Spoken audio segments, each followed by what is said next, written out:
त्यानंतर या ठिकाणी मनोगत व्यक्त करण्यासाठी स्वाभिमानी श्रमिक कामगार संघटनेचे संस्थापक अध्यक्ष आदरणीय जीवनभाऊ येळवंडे एकदा टाळ्यांच्या गजरात भाऊंचं स्वागत करूया।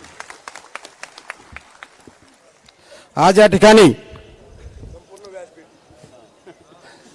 भोसरी विधान मतदारसंघातील भारतीय जनता पार्टी व महायुतीचे अधिकृत उमेदवार आमदार महेश दादा लांडगे यांच्या निवडणूक प्रचाराच्या निमित्तानं आयोजित केलेल्या कामगार मेळाव्याच्या निमित्तानं उपस्थित असलेले व्यासपीठावरील आमदार महेश दादा लांडगे व सन्माननीय व्यासपीठ मित्रांनो, या ठिकाणी संतोष अण्णा बेंद्रेंनी जे मला बोलायचं ते सगळं बोलून टाकलेलं आहे।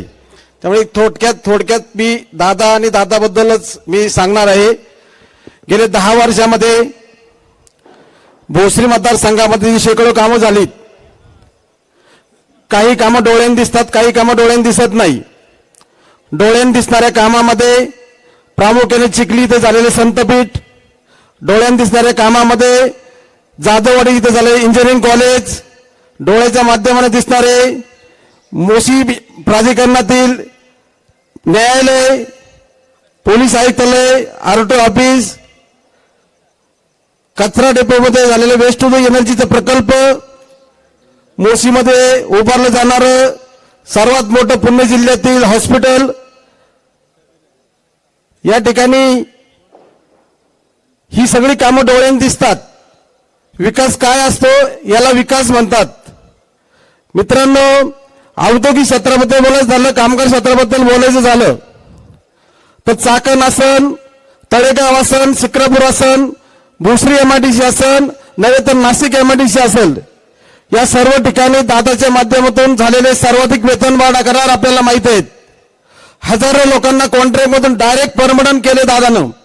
या ठिकाणी त्यातली बरीचशी लोक बसलेली आहेत।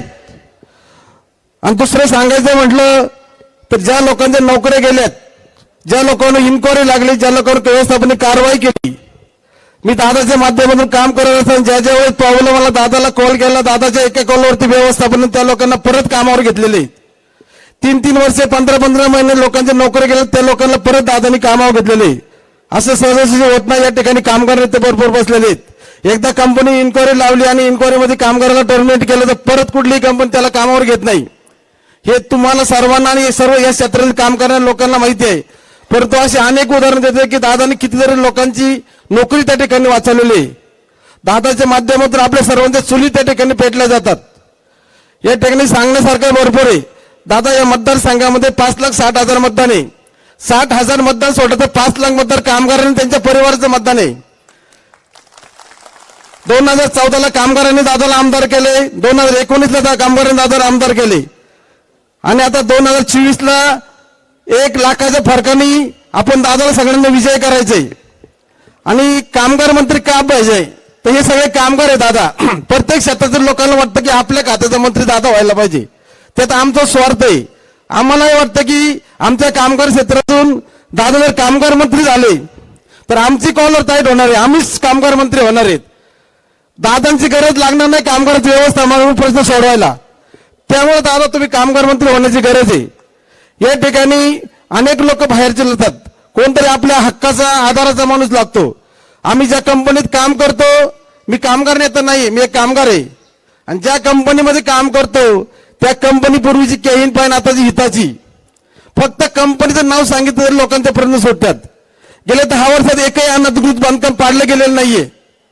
हे कुणाच्या जीवावरती? हे दादाच्या जीवावरती। दादा महाराष्ट्राच्या कानाकोपऱ्यामधून नोकरीच्या निमित्ताने लोक चाकण एमआयडीसी आसन, पिंपरी चिंचवड आसन या ठिकाणी कामाला येतात। कामाला आल्यानंतर तो कायमस्वरूपी नोकरी त्याला मिळते। नोकरी मिळाल्यानंतर कुठेतरी 1 गुंठा 2 गुंठा जागा घ्यायची, त्या जागेमध्ये आपलं घर बांधायचं, कुठेतरी एखाद्या सदनिकेमध्ये एखादा फ्लॅट घ्यायचा आणि मग या ठिकाणी राहत असताना आपलं कोणतरी पाहिजे, आपला हक्काचा माणूस कोणतरी पाहिजे, म्हणून आम्हाला तुम्ही आमदार पाहिजे। या ठिकाणी प्रत्यक्षात दादाच्या माध्यमातून सगळ्याच कामगार क्षेत्रात म्हणलं तर माझा रोजचा संबंध असतो। दादाचा फोन मला एक तो फक्त याला कामावर लावा, याची झालेली कारवाई थांबवा, ह्याच गोष्टी दादाचे मला कॉल येतात आणि त्या दादाचं नाव सांगितलं तर लगेच त्या ठिकाणी न्याय मिळला जातो। त्यामुळे माझी सर्वांना विनंती आहे की या ठिकाणी 5 लाख कामगार आहेत, कामगाराचे परिवार आहेत आणि आपल्याला दादाला मागच्या वेळेस दादाला 78,000चं लीड मिळालं.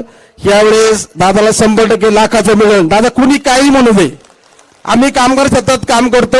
आमच्याकडे अनेक प्रकारची लोक, अनेक जिल्ह्यातून आलेले लोक या ठिकाणी आहेत आणि प्रत्येकाच्या तोंडात दादा हा शब्द आहे. त्यामुळे कोणी काही म्हणलं तरी आपण दादा लाखाच्या प्लसने निवडून येणार आहे. येत्या 20 तारखेला कमळाच्या चिन्हासमोर बटन दाबून आमदार महेश दादा लांडगे यांना तिसऱ्यांदा विधानसभेत पाठवायचे अशी मी सर्वांना विनंती करतो.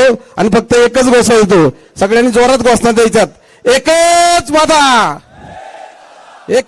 वादा आमदार महेश दादा लांडगेंचा. जय राम, जय जय श्रीराम. धन्यवाद.